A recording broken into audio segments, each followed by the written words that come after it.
All right, John McCain, who has been accused at times of not having a good grasp on the economy, taking it head on today, basically saying that there's not enough accountability, not enough transparency in our economic markets, and that is what happened with regard to the housing crisis that led to all of this. He says too many people basically bought houses that they couldn't afford. He thinks that you should raise the amount of down payment that you have to put on a house as a way of starting to get a handle on this. He also put the blame on the bank, saying, you know, you can't loan money to people who can't afford to repay it, and then all of that trickled down and caused a very severe crisis that we've been going through right now. So John McCain talking about the economy, trying to make that a stronger suit for himself in this campaign, and he's out in Santa Ana, California today. Let's bring in our A-list and see what they have to say about this. Jason Roe is a Republican strategist. David Corn is a Fox News contributor and the Washington bureau chief for Mother Jones Magazine. Crystal McCrary Anthony is an attorney and an author. And today's Fox Wildcard, joining us for the first time, is an actress, and she's a Hillary Clinton supporter, and her name is Heather Tom. Welcome to everybody.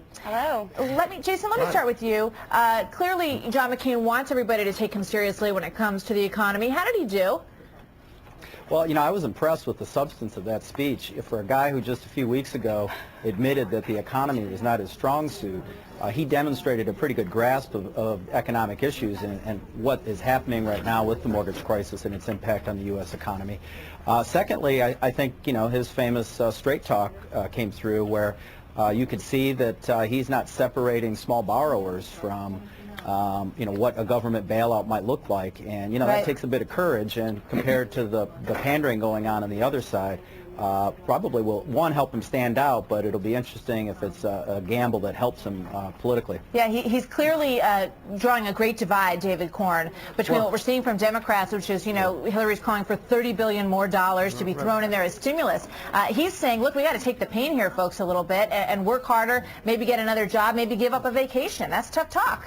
Well, easy for him to say, having married into wealth himself. I mean, he did a great job of reading... Yeah, David, but that's not fair, because he's certainly a person who's made sacrifices over the course of his life. Well, yeah, yes, he did, and he also, you know, doesn't have to worry about his own financial health the way other Americans do. That's my only point. He did a great job of reading a speech that stated the obvious. I mean, the question is, the Federal Reserve just spent billions of dollars bailing out Bear Stearns. Now, if he wants to go into a general election campaign saying it's okay to stand by and let the big boys on Wall Street and the big girls get billions of dollars in bailout money, but we're not going to help people who got, you know, who are the victims of predatory lending practices, I welcome that. I'm sure Democrats would welcome that. He can preach tough love and see how far that gets him in America. All right, we'll see. We're going to be right back. We could go on and on about this one, and we'll talk about it a little bit more when we come back with the rest of our panel. The story is getting a tremendous amount of buzz today. Hillary Clinton now taking a step back in her recollection of what happened when she and her daughter Chelsea landed in Bosnia 12 years ago to visit with U.S. troops.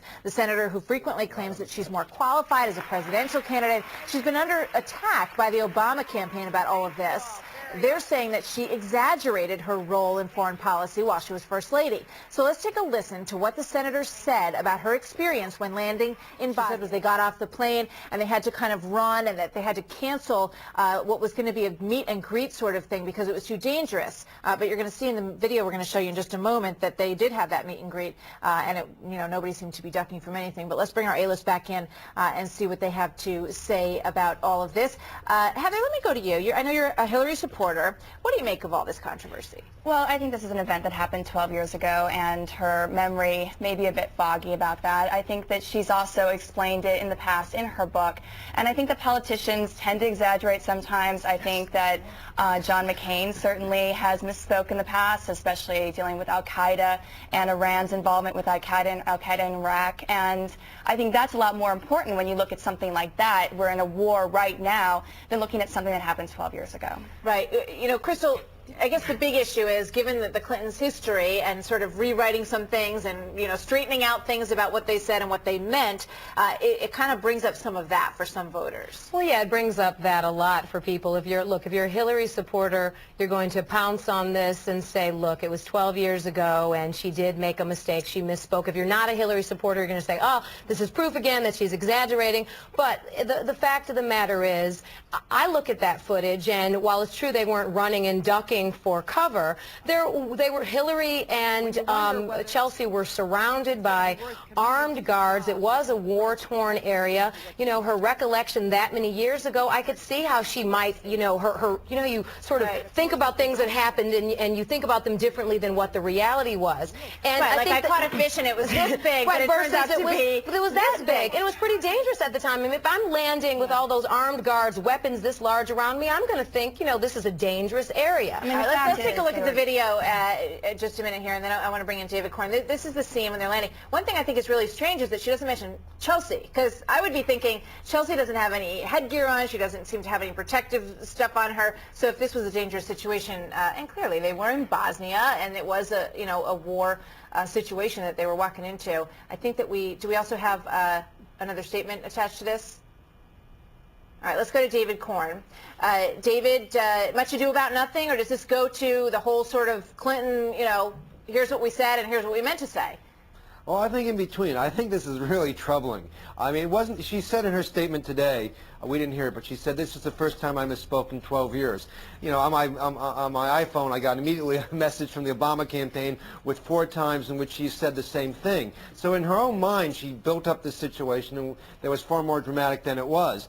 How big a deal? Well, medium-sized. Is it as big a deal as John McCain repeatedly saying that Iran is training al-Qaeda in Iraq when that's not the case? I mean, that's probably more troubling because it's more current, has more to do with policy.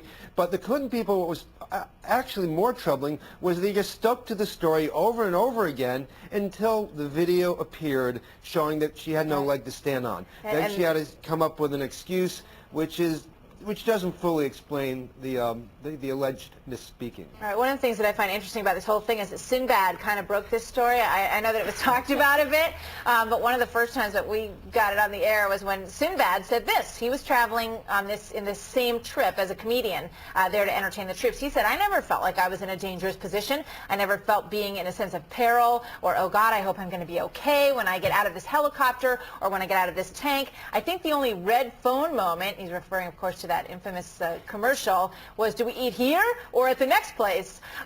Hillary then came back when all that happened. Hillary then came back and she said, well, he's a comedian. I mean, you know, he's a comedian. Basically, he has no credibility. But turns out, Jason Roe, he was right. Well, you know, first of all, I am shocked that a politician would embellish the truth of their importance in the situation. But I am very grateful that Secretary of State Sinbad was there so that we can know exactly what happened. You know, this at the end of the day ends up being about controlling message. And already, I think everyone's already forgotten that there's this pastor in Chicago named Jeremiah Wright. If I were the Clinton campaign, I would try to find another inflammatory statement to roll out by the end of the day so that we can get back on a subject that has Obama on his heels instead of Hillary Clinton. So, you know, let me go around the horn here. Does this damage her? I don't think that it ultimately damages her. I mean, this is about them focusing attention on her to get attention off them. Let's see what's going to come up next about him. Let's see what's going to, you know, that being Obama, what's going to come about McCain. No, in the long run, this is going to be forgotten probably in the next 10 minutes. Except maybe not by her detractors, Heather. Yeah, I think it's definitely making a mountain out of a molehill. We're trying to come up with something, anything, and I think that the media in general is trying to find things on both candidates, on all candidates, to dig up, to get excited about, and to deflect attention. You know, David, one of the things that strikes me about this whole thing is what Jim Engel was talking about, how they had conference call after conference call with all the press, and they kept bringing this up. Members of the press kept saying, well, what about this? You know, there was no sniper fire that we know of in the area. Well, you know, why would they keep hammering this home? Why didn't they dump this as an issue a long time ago? Well, this was a very good case of her making a factual statement, a purportedly factual statement that could be tested. And so the Washington Post really put this into play a couple of days ago when their fact-checker column went back and talked to reporters who were there and linked to the video that you just showed and made it a more prominent issue. I would hope that the media, we at Fox, we at Mother Jones, anybody anywhere, continue to do this to all the candidates' assertions and sort of, you know, keep them on their toes. So they, you know, if you do this, then it will be harder for them to embellish in the past and in future, actually, and maybe Jason will be pleasantly surprised. All right, that's what we're going to do. Try to keep all the candidates' feet to the fire in all of this. Thanks, you guys. We'll be right back with a lot more with our panel.